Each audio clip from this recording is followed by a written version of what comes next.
Derivation of transformer. तर हे derivation तुम्हाला इलेक्ट्रिकलच्या मुलांना आहे, बाकी इलेक्ट्रॉनिक्सच्या मुलांना नाही. हे डायरेक्ट फॉर्म्युला त्यांनी दिलेला 4.44 φm F × φm × N1 असा फॉर्म्युला. आता हा आला कसा, ह्याचं हे डेरिव्हेशन आहे. तर बघा आता हा φm म्हणजे आपण जसं मॅक्झिमम फ्लक्स घेतो की नाही, किंवा VM साइन वेव्हचं स्टँडर्ड इक्वेशन काय असतं, VM sin ωt. ठीक आहे, इथं आपण काही VM घेत नाही, इथं आपण फ्लक्स मेन आहे, आपल्याला फ्लक्स मेन आहे म्हणून आपण इथं काय म्हणणार आहे, VMच्या ऐवजी φm म्हणणार आहे. ठीक आहे, तर मग आता φmचं स्टँडर्ड इक्वेशन काय झालं, φm sin ωt. आता याचा अँगल काही कन्सिडर होत नाही, कारण आपण 0 पासूनच कन्सिडर करतो, म्हणजे बाय डिफॉल्ट याचा अँगल काय झाला, 0 झाला. ठीक आहे, आता फॅराडेज लॉ काय सांगतो, E = -n dφ/dt. n म्हणजे काय, नंबर ऑफ टर्न्स, आणि φ म्हणजे फ्लक्स, आणि विथ रिस्पेक्ट टू टाइम. आणि आपण जर असं कन्सिडर केलं की n = 1, नंबर ऑफ टर्न्स = 1, तर हा काय होणार, निग्लेक्ट होणार. म्हणजे तुम्हाला मिळेल E = -dφ/dt. ठीक आहे, पण φ म्हणजे काय, φm sin ωt आहे. तर मग आपण काय करणार, तो तर इथं मग काय होईल, मग φm sin ωt. आपण इथं फक्त पुट केला. ठीक आहे, आता आपण याचं sin ωtचं डेरिव्हेटिव्ह काय येणार, cos ωt × omega, composite function. तसं cos 2θ चा फॉर्म काय येईल, तर cos sin 2θ × 2, तसं इथं × ओमेगा. तर आपल्याला काय करायचं, ωtचं काढायचंय ना विथ रिस्पेक्ट टू टाइम.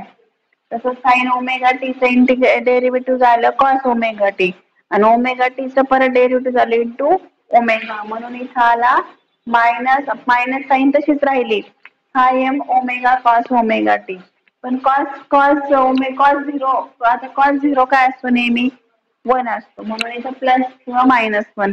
आता आपल्याला ही साईन काय आहे, ही मायनस साईन काय करायची, इग्नोर करायची किंवा रिमूव्ह करायची, म्हणून आपण इथं -1 पण कन्सिडर केला.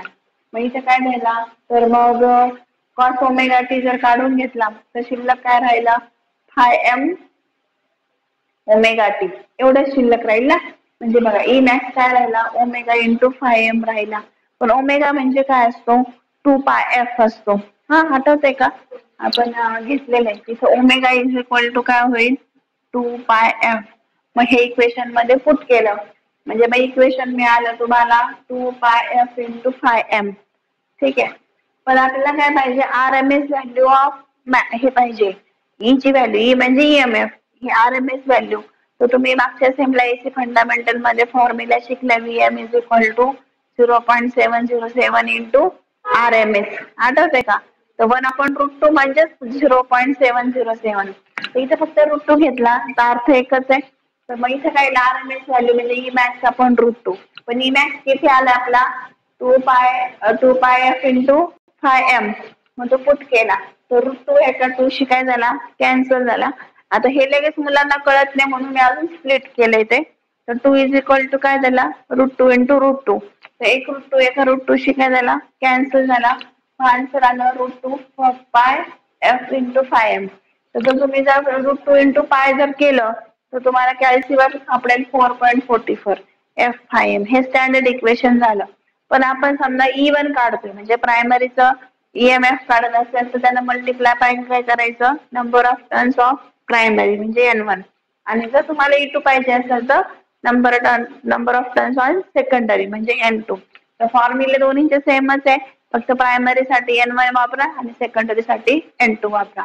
तर हे डेरिव्हेशन IMP 100% येणारच पेपरला 4 मार्काला. हे फिक्स करून टाकायचं पिटपॅट, हे येणार म्हणजे येणार.